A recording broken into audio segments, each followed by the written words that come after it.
Whether you have a diagnosis or not, I don't care. I'll teach you how to find what's causing your health struggles using the blood work you already have, right here on this podcast.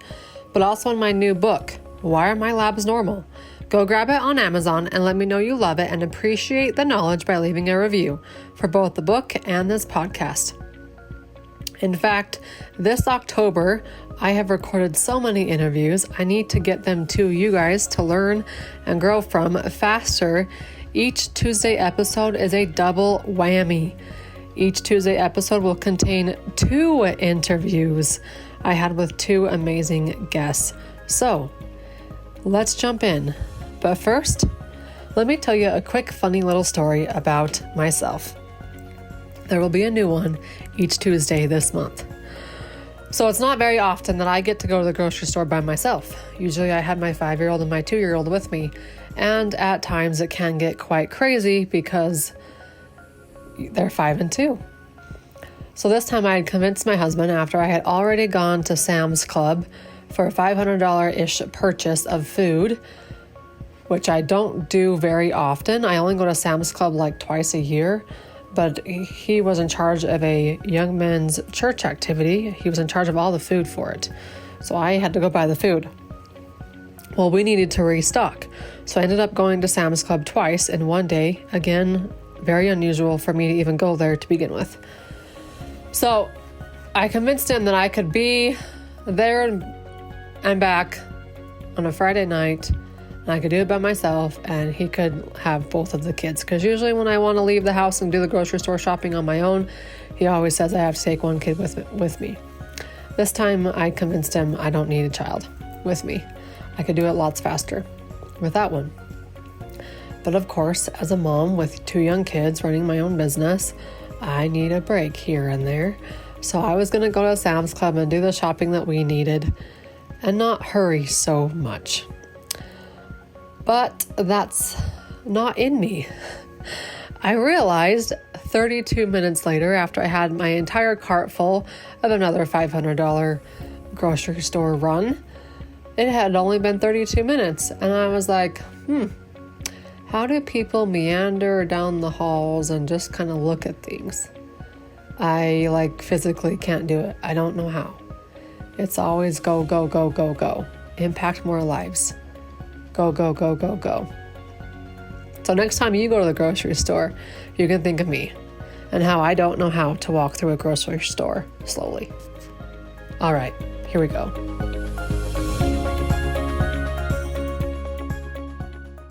Welcome to the Beyond the Diagnosis podcast with me, Dr. Kylie. Today's guest is Connie. She is a mom and a fitness guru, but she's more important than that. She's going to teach you how to do exercise and weight loss and nutrition right. So in this podcast episode, we're going to debunk the myths of low caloric diets, pounding the gym / the cardio, calories in versus calories out, skinny teas and detoxes, plus those 6-week ab programs that we're all seeing. And she's going to teach us what to do instead of these myth-defying, destroying body kind of things that we're all accustomed to hearing. So, Connie, welcome on. Hey, yeah, thanks for having me. I'm excited to be here. And just so you know, Connie hosts a podcast herself called The Fit Farming Food Mom. You can find her at ConnieNightingale.com and at Instagram at ConnieBegani. And we'll have those links in the show notes. But let's talk about finding true health. Okay, so this is kind of a long and drawn out story, and I'll give you the sweet and condensed version. But basically in 2015, I had a child that was really struggling with ADHD and bipolar tendencies. And I was one of those, I was raised very holistically. So I wasn't one of those people that when doctors were like, oh, we need to put your child on medication, I wasn't one of those people that was like, yeah, sign me up, But it got to where by the time he had gotten a little bit older, things were getting a little bit crazy. And his teachers were like, listen, he really needs some help. He can't focus on anything. And it also got to where when he was in our home environment, it was hard to have positive things going on because he was just off the wall all the time. And we had tried certain things. How old is he? He was about, by the time we started seeking intervention, he was about 7. Okay. So, anyway, so we started, at one point, my husband and I talked about it, and we had tried all these things previous to considering medication. We had remove the red dyes and remove all these things, but it never was accumulation of the right things. And I know better now that I'm educated, right? But back then we were just scraping, trying to figure something out and get answers. And so finally, at one point we decided to consider medications, and that started a whole snowball of really bad things. So the medications, it was like one turned into the next, and next thing you know, they had him on a bunch, and he was severely depressed, and all of these crazy mental health things were going on. And I couldn't believe that it was happening with he was 8, after we had tried this for quite some time. And I was desperate, and I was researching every facet that I could to try to figure out what I can do for my child. And it was like magic. I heard about this conference. There was actually a functional medicine doctor speaking there, and all she works with is children with like ADHD and autism and all of these spectrum disorders, Tourette's and stuff. And I looked at it and I was like, I got to go. I told my husband, this is really important. I think we might get something out of this. And I remember we both went together, and we sat there, and she was talking about all of these neurodevelopmental issues that kids have and how it is related to GI health, or can be related to GI health, and then the environment that they're in. And I remember at that moment, all the things she was saying just was like, oh my gosh, this is my kid. And afterwards, she literally sat down with us, and she was like, I could tell you guys had a real problem at home, because every time I said something, you were like, like what's going on here, right? So anyway, she's like, I have a actual group of parents that meet once a month. I have one coming up, and if you wanted to come see what we're all about, we could maybe help you. And I was like, please. And my husband wasn't able to go with me the first time that I went down to her practice, but they had a speaker down there talking about the GAPS diet. And it's been changed. The name has been changed a little bit now, but the name of the book, and it's an amazing read, is Gut and Psychology. They changed it to Gut and Physiology, but Gut and Psychology Syndrome will get you what you need. Incredible read on how our nutrition impacts our mental health and how our gut health impacts our mental health. And all of these. Hence the epidemic of mental health right now. Oh yeah. And I mean, there's so many factors, right? But that's just largely a big part of it, I think, in my head.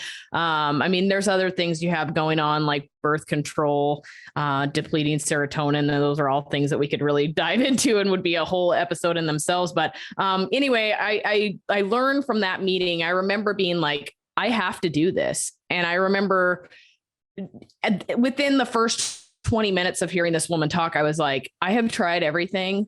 I have to save my child at this point. And this is what I have to do. And I came home and I told my husband what we were going to do. And the GAPS diet is extreme. It's as extreme as they get. Right.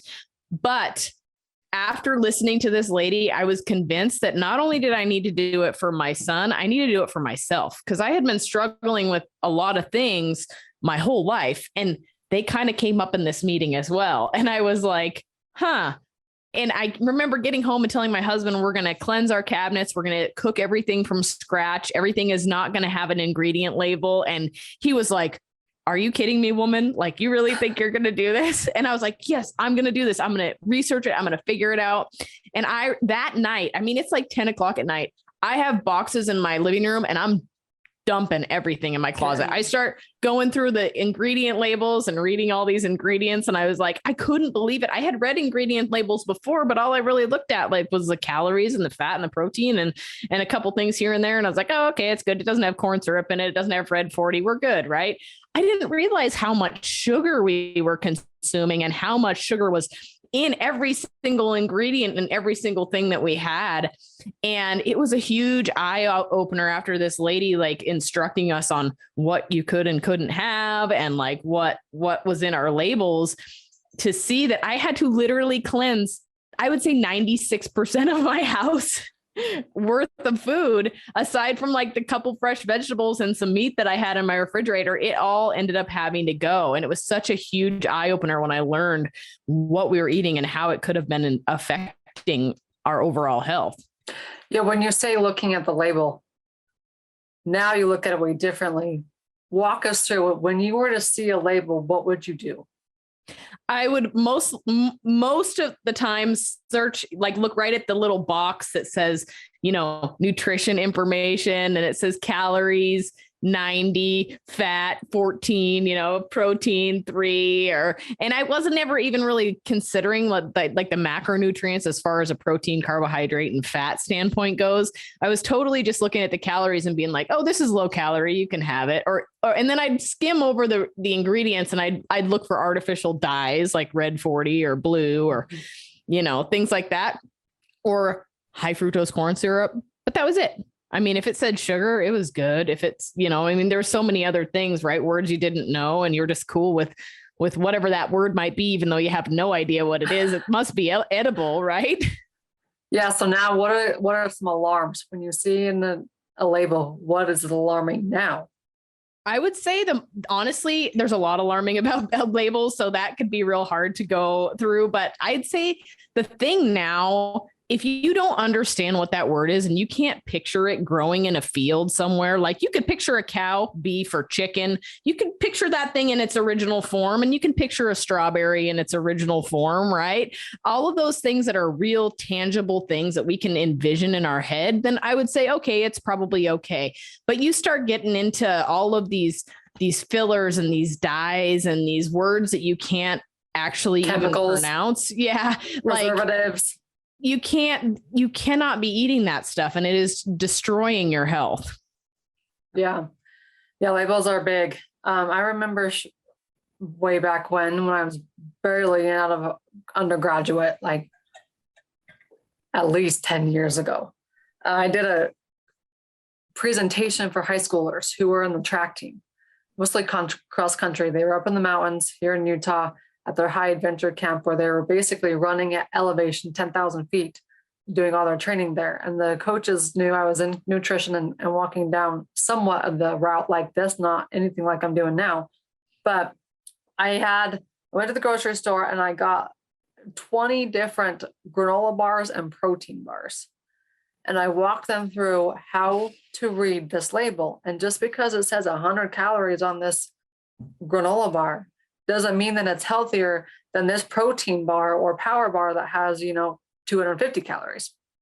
And I had to walk them through what to look for. And one of them, this funny little boy, he wasn't little, I guess he was probably 14, 15. But one of the bars were something about women. I can't remember the brand name.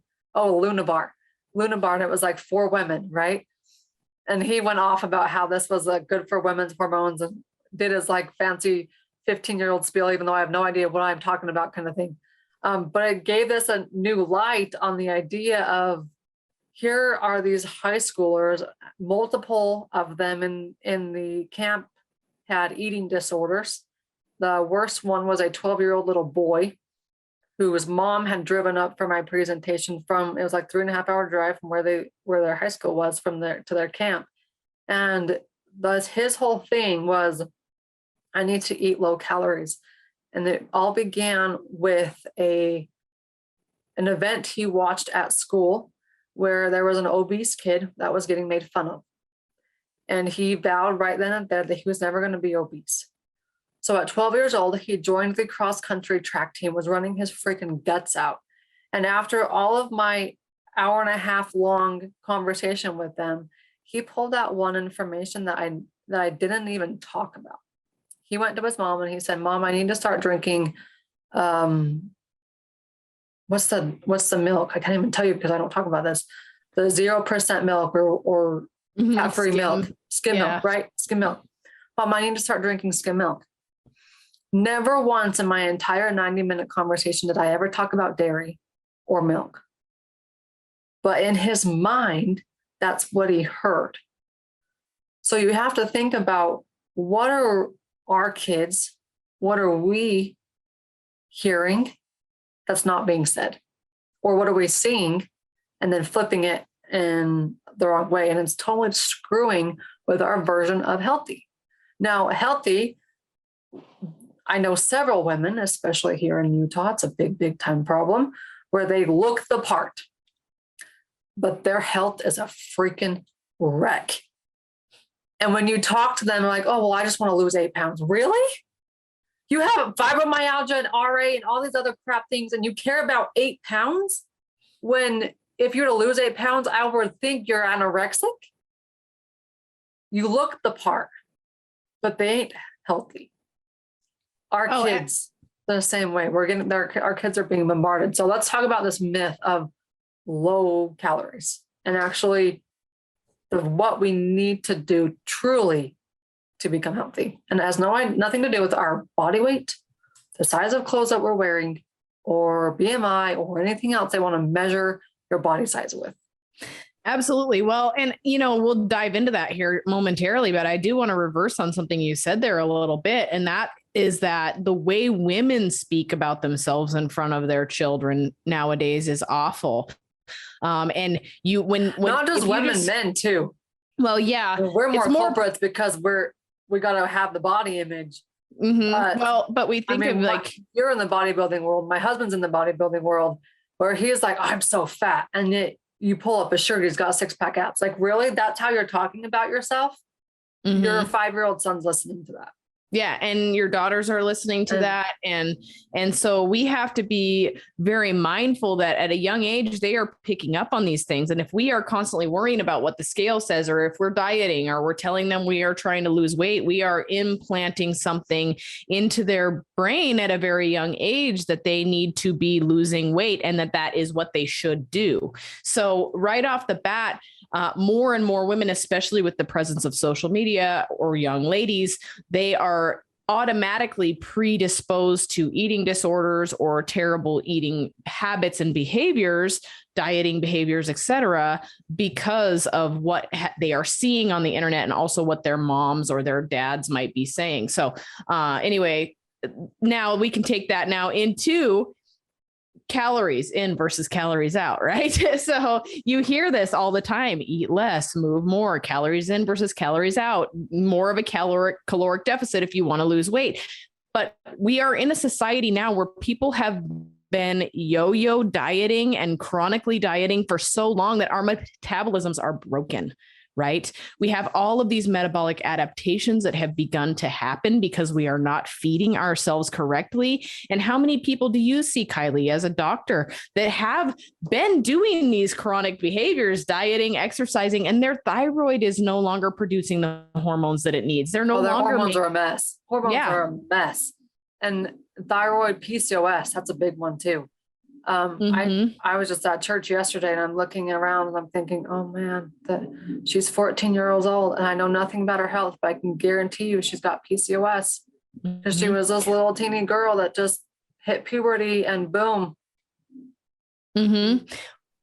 Well, and then you're also seeing these young ladies that are actually struggling with PCOS prematurely because of the nutrition they've been fed, the stress in their life, the dieting habits, all of these things. They are developing this. And then what happens? They have these terrible cycles. So then they go into their doctor's office, and their doctor's office at 12, 13, 14 is like, oh, well, we have the fix for that. Let's just put you on birth control. So it is becoming a big problem in society. And so that is something that we as parents need to be aware of, right? Right off the bat, our habits, and you hear this all the time with parents, especially, they're like, well, my child eats a bunch of junk food, but they're not overweight, so it's okay. Well, but when is that going to catch up with you? If you walk around with a sore on your foot for a little while on this rocky ground, guess what? After a while, it turns into a blister. And after a while, I don't know if you've had one of those extreme blisters where the bottom of your foot peels off after a night in heels for too long, or going for too long of a hike, but it manifests into something. And that's how our health is. So, I mean, really calorically speaking, starting from a young age, we actually don't need to worry about the calories. Like, the calories aren't the big thing. What's the big thing is feeding ourselves nutrition that has not only macronutrients, which is protein, carbs, and fats, but micronutrients as well. The things that are going to feed our gut flora. Yep. Colors inside the food. Yeah, exactly. Things that are going to feed and nourish our bodies. It is not so much the quantity as it is the quality. I want to get into this too, because whenever I talk about weight and losing weight and body image in general, I've seen so many people who eat gloriously. They do all the things. They cross the T's, they dot their I's when it comes to exercise and nutrition, and yet they still have like 50, 60, 100 pounds to lose, according to social. If we don't address the bodies, and it's my big time belief that the body will protect itself by adding layers. So if we're talking stress, we're talking an unsafe environment, whether it be home, work, office. If your subconscious is thinking, you know, I needed some way to protect myself from this individual or from this circumstance happening, or whatever it may be, even, you know, the 4-year-old little boy who you see is running around and starting to gain weight, and you're concerned about his diet and his nutrition, but maybe they're on point. So before you go judging, especially the mom in the grocery store aisle, think about maybe it's their environment that's not safe and their body's literally protecting itself, whether that be daycare, whatever it is, not only from that standpoint of safety, but also the standpoint of there's no way around it. Our environments are toxic. In so many ways. Chemicals in, chemicals out. Let's instead of calories in, calories out, let's talk chemicals in, chemicals out. And that's a whole nother thing, right? You're dealing with this huge puzzle with so many pieces and so many facets. And there's not just nutrition as one, there's not just stress, it's not just exercise, it's all of these things. And when you want to heal this and become better and become healthier, you have to start considering all of these different moving parts. It's not just that one thing. It's not just the one diet. It's not just the one exercise program. It's not just that one meditation app that you've now pulled in. It's everything. And then let's reverse to that just a little bit. How about the mental aspect of it? How many people do need to lose 50 or 60 pounds? They hit that plateau, like they're trying to get their health back. They're trying to lose that weight. They're trying to do all the things, right? But they just can't get there. Well, how many times have they told themselves they can't get there? Because our body also reacts to our thoughts. So the mind is a powerful thing. Yes, you can literally convince your body to do anything. If you want to be really sick, I mean, how many people have you seen, Kylie, that are really, really sick? Or they say, oh, well, I have fibromyalgia, or I have Hashimoto's, or of course you do if you're telling your body that. Well, like, let's change it and let's say, I'm fighting this and I'm about to win the battle. Absolutely. And it's the same as saying, story we tell ourselves. Absolutely. And it's the same as saying, I'm in a bad mood today. Like, okay, are you really in a bad mood? Was this a bad moment? Or are you going to decide to own that and be in a bad mood for the rest of that day? There's no difference there. So there's a huge mental component, spiritual, physical, outer, like there's toxins, there's all the things. Stress is huge. And we can I know we touched on this, and this is probably part of one of your talking points here, but many people, like you said, will have immaculate nutrition, but they're under loads and loads of stress. And stress is the biggest thing I find in people's lives that is causing them to have poor health and poor habits and poor patterns of thinking. Oh, I hear it all the time. I was doing really good with my health until 2018. And then I hit the stressful environment and everything tanked.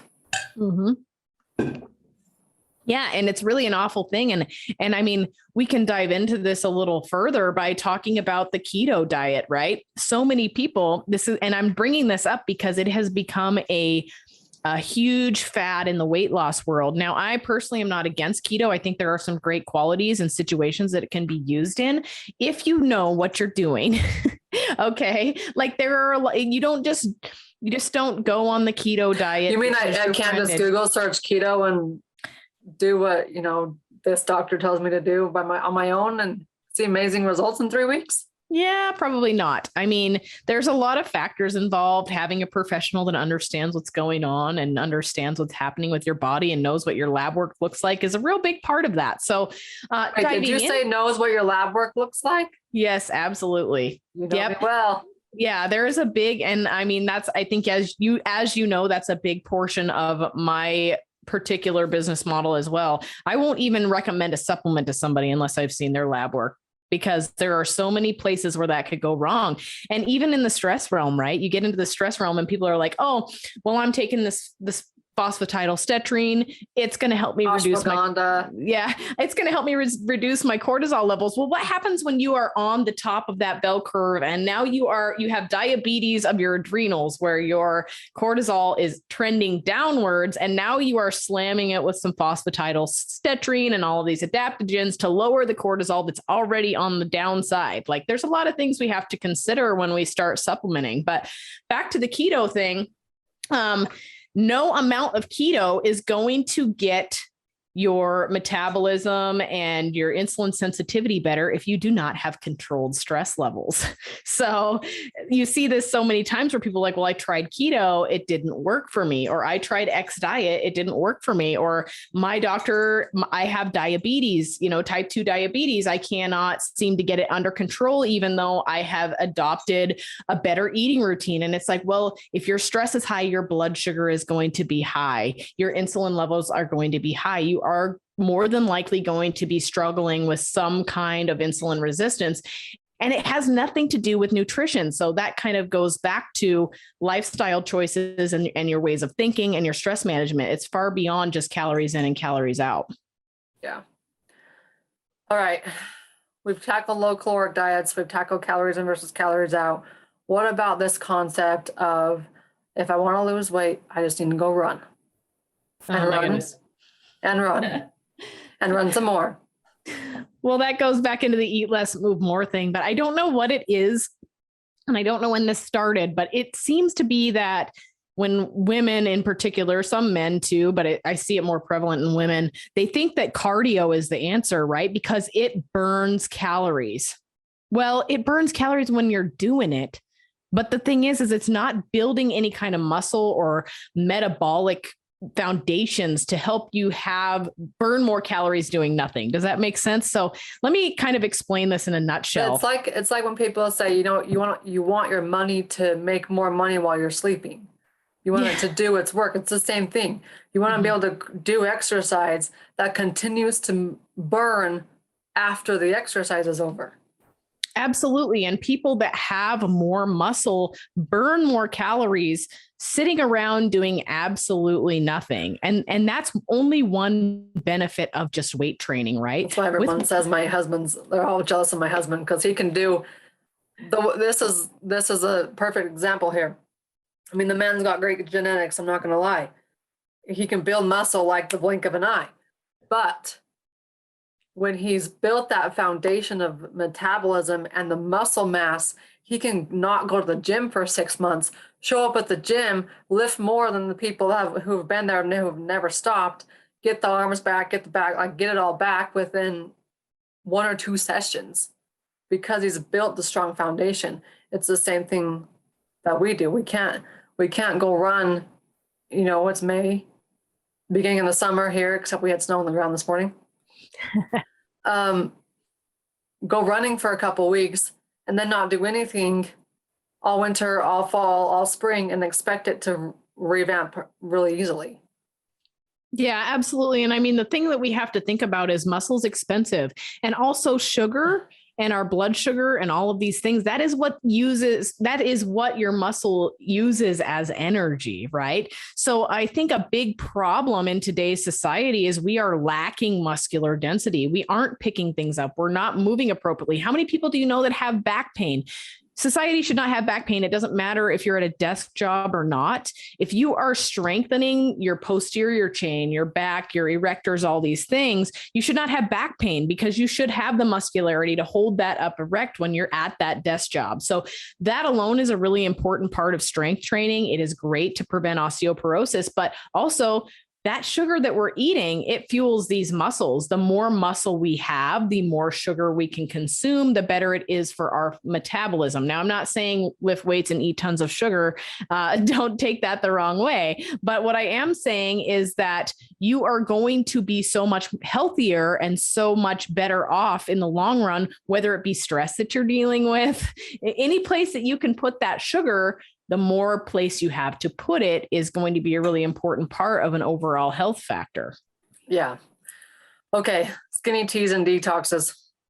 Oh my goodness. This is a very frustrating thing. Okay. So we many people have been riding the diet train for far too long, and they're always looking for that next thing that's going to be fast and that's going to get them there, right? And all of these things work on mechanisms of like dehydration or diarrhea, or the things that are going to make you lose like 10 pounds right away, right? And they get people excited. And then guess what happens when you get rehydrated or you bounce back from that carbohydrate restrictive diet or whatever it may be? It just comes back. It's just a fad, and it's that overnight wow factor that these things use to market themselves.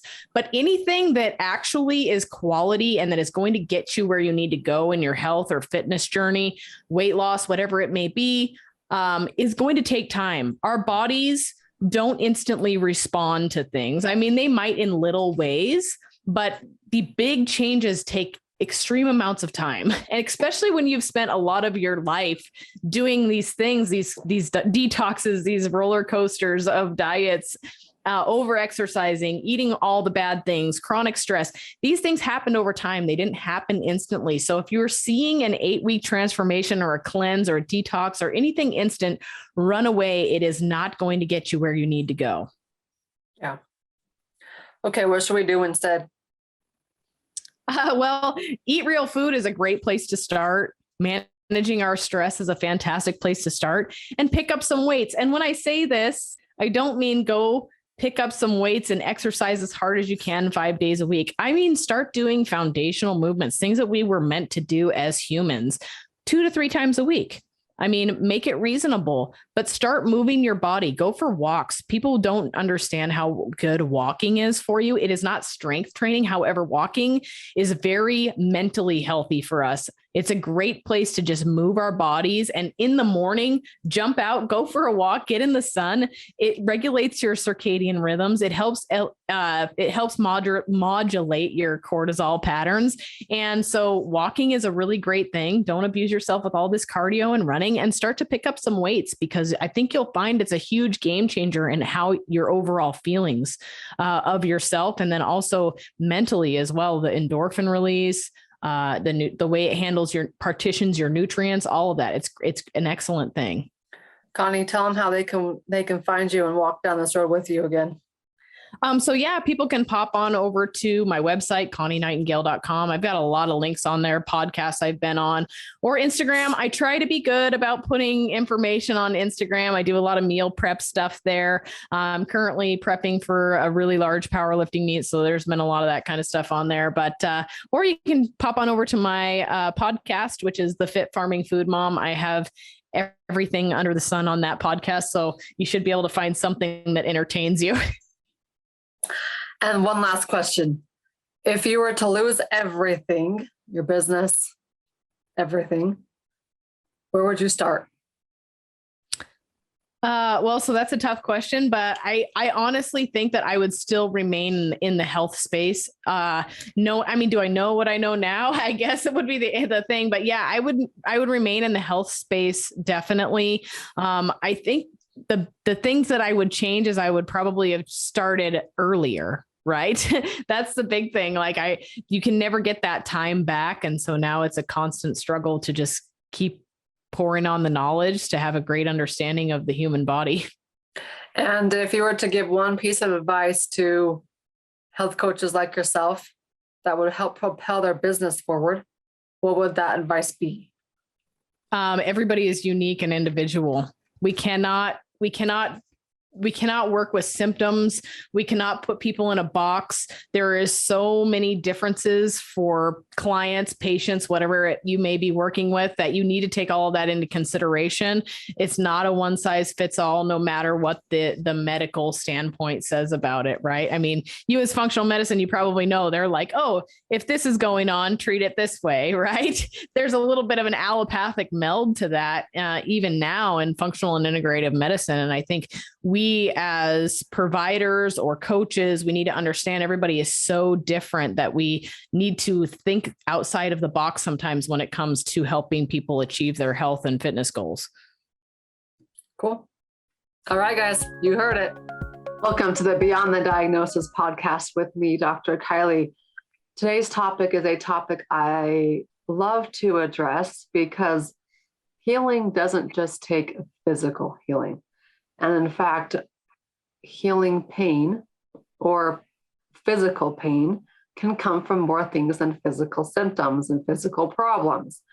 Today, I have with me Ashlee Hoelck. Dang it, I should have asked you how to. Hoelck.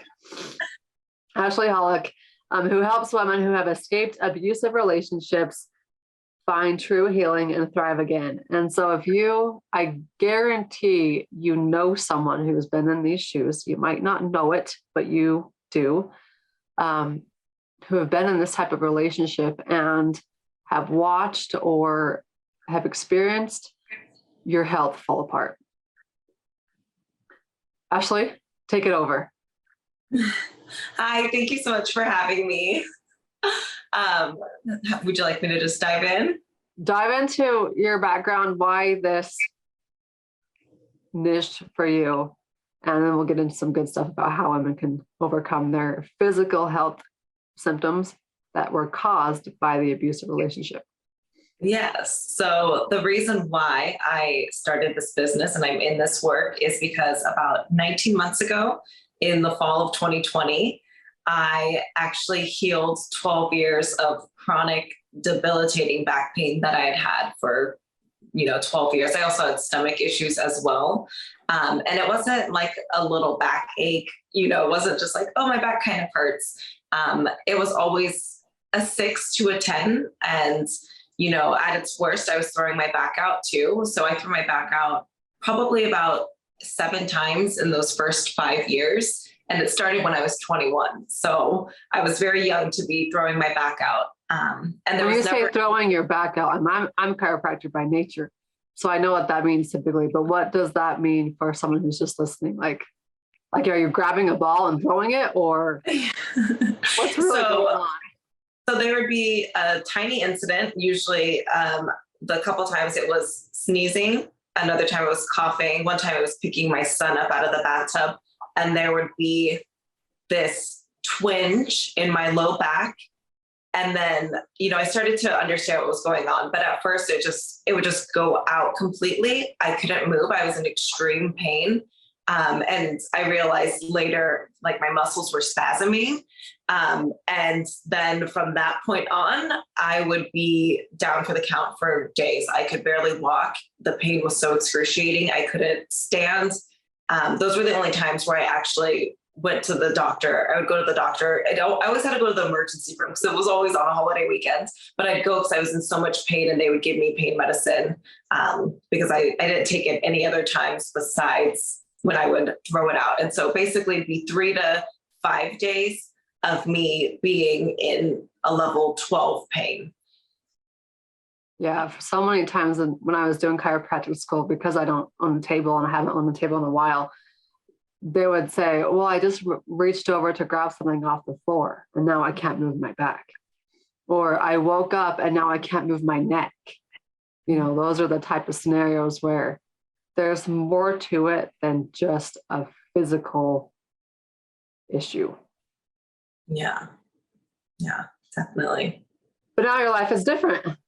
Yes, it's much different. There actually was a point where the pain did go away when I started doing yoga, and I went like 3 times a week for about 3 months. And then after those 3 months, the pain started to go away, and it stayed away for about a year. And then something happened. My son stopped liking the daycare. And so I had to stop going. And within a few months, like 4 months, the pain started coming back. And a month later, it was back as bad as it had ever been. And that time it was almost worse because I had like 14 months without the pain after 6 years of having the pain. And I spent a few months like that. I was like, this is awful. I need to figure out what's going on. This was in 2020, in the summer of 2020, or no, right before. And so I started going back to yoga, and then the pandemic hit and everything closed. And I had gone to like 5 classes, and looking back on it, it was kind of like a sign like, no, it's not the yoga. It's not the yoga that's helping you. Like, you need to go deeper. And then that's when I started to like think, what else could it possibly be? When you go deeper, what started you on this deeper journey? Yeah. So in the summer of 2020, when everyone's locked up in their pandemic state, I started reading a lot more. I was reading some books by Gabby Bernstein and just kind of connecting more to a spirituality and manifestation and really focusing on myself. I started a gratitude practice, and then I was kind of writing my 10 goals every morning, things that I wanted to call to my life. And one of the things that I wrote every morning was, I am back pain free since 2020. I wrote it every single day, and it was one of the biggest things for me, but I had no idea how. And then in the fall of 2020, I first heard about emotional trauma being stored as physical pain. I don't even know where I heard it, but I heard it and I was like, that is crazy. Like, there's no way that that's possible. And, obviously I'm aware that I was in an abusive relationship 12 years prior, but I thought that I had healed. I was happy. I'm always smiling. I'm a very bubbly person. I have 2 amazing sons, an amazing husband who was so good to me. We just bought a house in Texas. We had just bought our first house. I felt like I was completely thriving, but obviously I still had this intense physical pain. And it was so bad. We had people come to visit us at our new home. And while they were here, I was laying on the ground because my back hurt so bad. Like, it hurt for me to sit. It hurt for me to stand. When I did try standing up to talk to them, I was, leaning on the counter because I couldn't stand up straight. And so I heard, emotional trauma can be stored as physical pain. And I was like, maybe this is it. Maybe this is a possibility, because I've exhausted everything. I've done the heat and ice. I've done the physical therapy. I've done the stretching. I was like, maybe this is it. And then I ended up in a manifestation course. I was like, oh, this will be a fun course. Like, I'm going to learn to manifest better. And inside of it, it ended up being all of this healing work. And so I did 4 to 5 weeks of just really deep healing. And after that, I woke up and I had no back pain, and it was completely gone. Yeah, that's what, when you told your story, I was like, okay, we got to tell this story. We got to tell that there's more to physical symptoms than physical healing. And when I started to realize this in my own practice, I've incorporated other modalities to help people in their healing journey, because you can only do physical symptoms and physical treatments for so long, whether that be your ice and stim units, or that be physical therapy, or that be every supplement under the sun. Like, unless you're going to dig deep and be willing to go in and do some dirty work, you're not going to reach your full potential. You will hit some type of platform or plateau with your healing journey if you're only caring about the physical and the physical healing. And so I just think that's so cool. So, all right, so you've experienced this emotional trauma healing, which has also healed your physical symptoms. Walk us through, for the listeners who are thinking maybe this is them, how can they know that? In a way, does that make sense? Yeah. So I guess the first step would be being open to the possibility that might be what's going on with you. Obviously for me, I knew that I had this big major event, this huge trauma that I had been through. So I knew that could be a possibility. And at the time, I was still kind of thinking about it all the time. I was still kind of thinking, why did you do this to me? It wasn't fair. And I still had a lot of anger and hate towards this person too. So it wasn't like I wasn't not thinking about this. And now that I've been learning about how trauma affects the brain, I know that when you think of the trauma, your body thinks that it's still happening. And so it still sends you into the whole fight or flight response. So I would say if you've been through something traumatic and you're still thinking about it, and it doesn't have to be something as big as being abused. It could be, being bullied as a kid, or maybe not getting the attention and care that you needed as a child for whatever reason that it was. There's, big traumas. Big T's, little T's. Let's just say, if you're human, if you have a heartbeat, you need to dive into some emotional healing treatment and response, or whatever that looks like for you. And I'm going to use my husband and I as an example because he comes from a very traumatic history, like big T's all over his childhood from the moment he was basically born, moment he was concepted actually. But so he has a lot of those big T's in his history, and he's done a lot of healing. He goes to weekend retreats where they're all for these healing type things.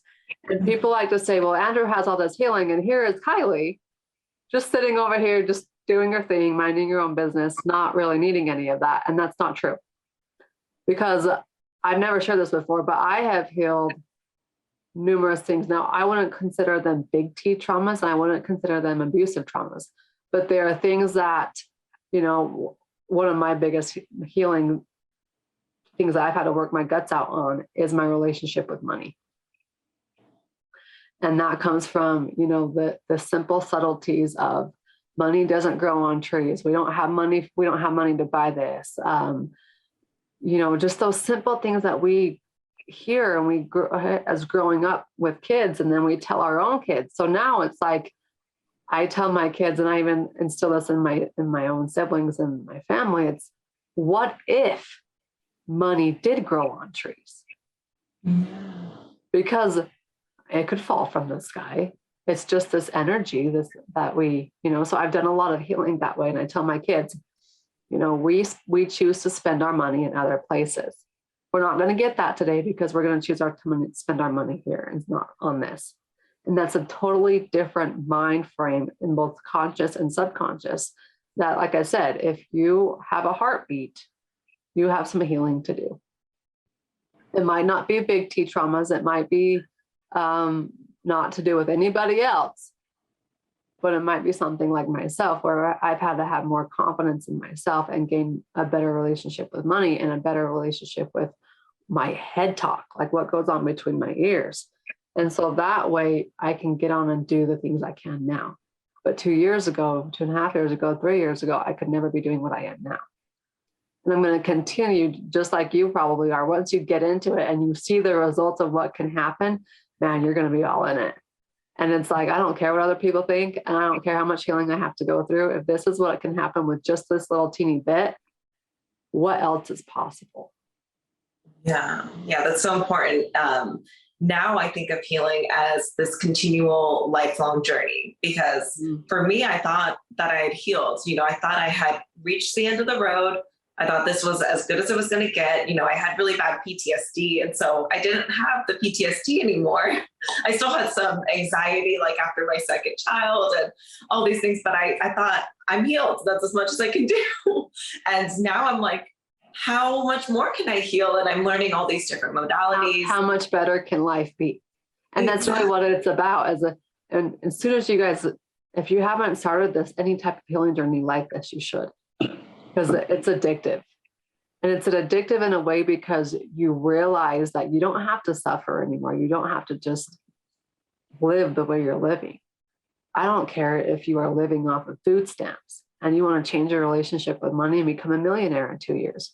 Go follow Nicole Mitchell. She's going to be on this podcast, or she might have already been on it, but she's one of those stories. Ashlee is the same story. She's got this chronic low back pain that you probably spent thousands and thousands of dollars on for treatment. And you were missing a big part of that healing journey. So now that we've covered how important this can really be and how life-changing it can be, and it's going to continue to be, what are some steps people can do to start healing?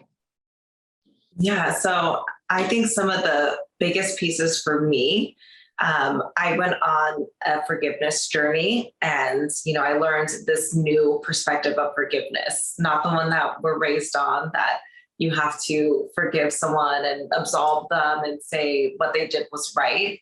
But it was this different perspective where forgiveness is an inside job. It has nothing to do with the other person and everything to do with them, because I mentioned earlier that I still had a lot of hate and anger towards this person. And, you know, I realized that it was only hurting myself to continue festering this hate inside of me.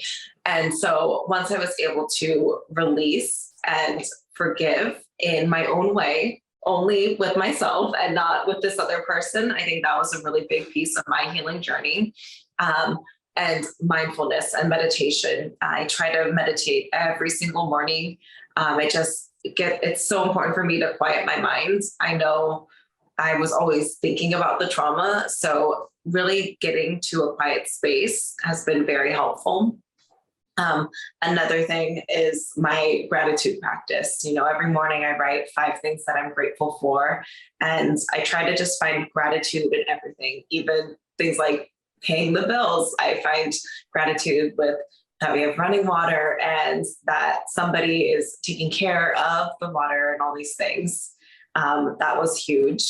And then cord cutting meditations and inner child work too were some big pieces of my healing journey.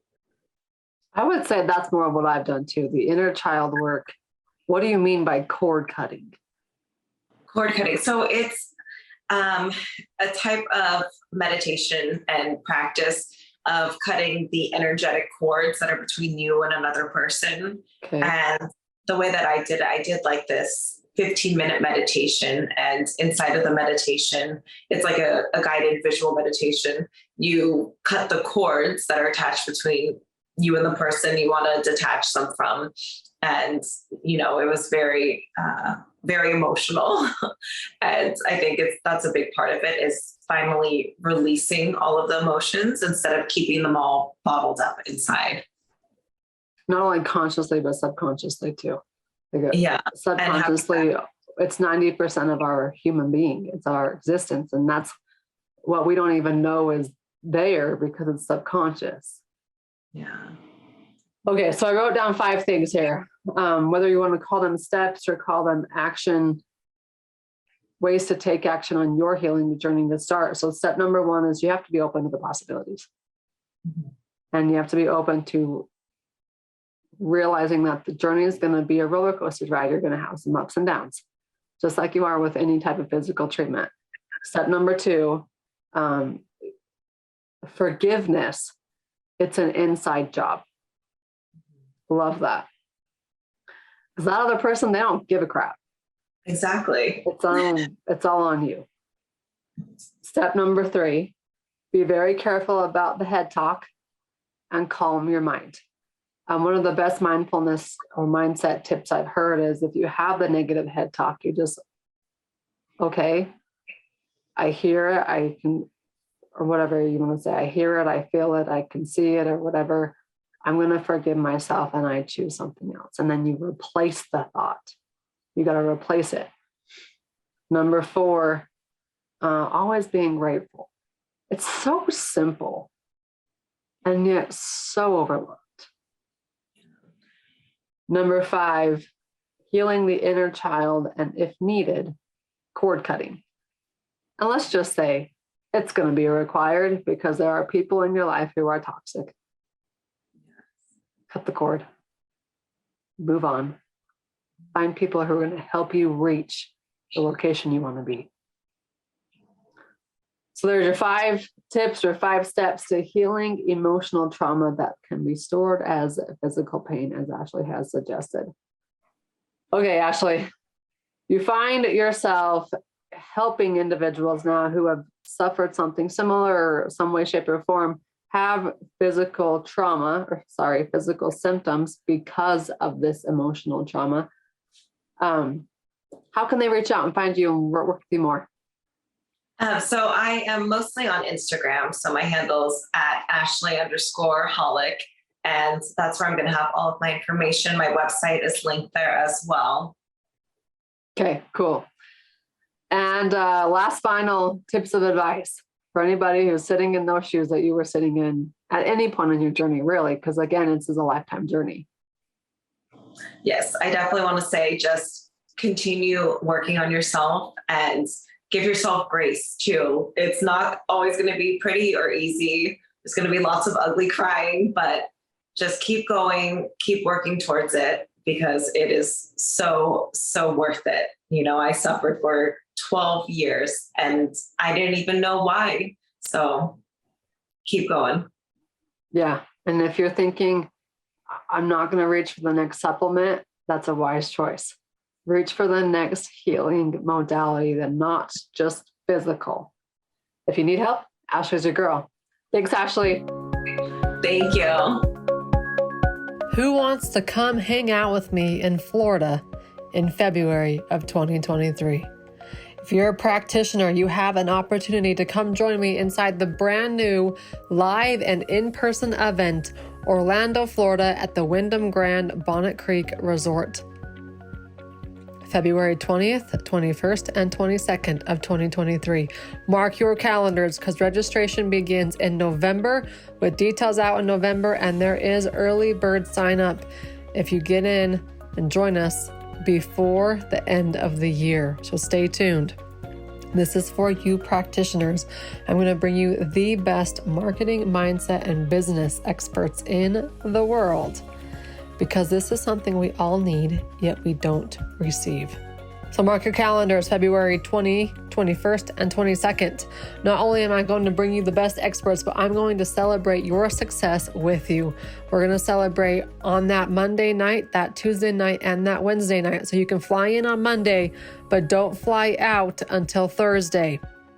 Hang out with us and celebrate your successes, because the only way to measure success is to measure it backwards. This podcast is sponsored by my favorite supplement companies. If you're not using them in your practice, you should. If you're not using them and don't have them in your cupboard, you should. And by the way, don't get these on Amazon. These are counterfeit on Amazon.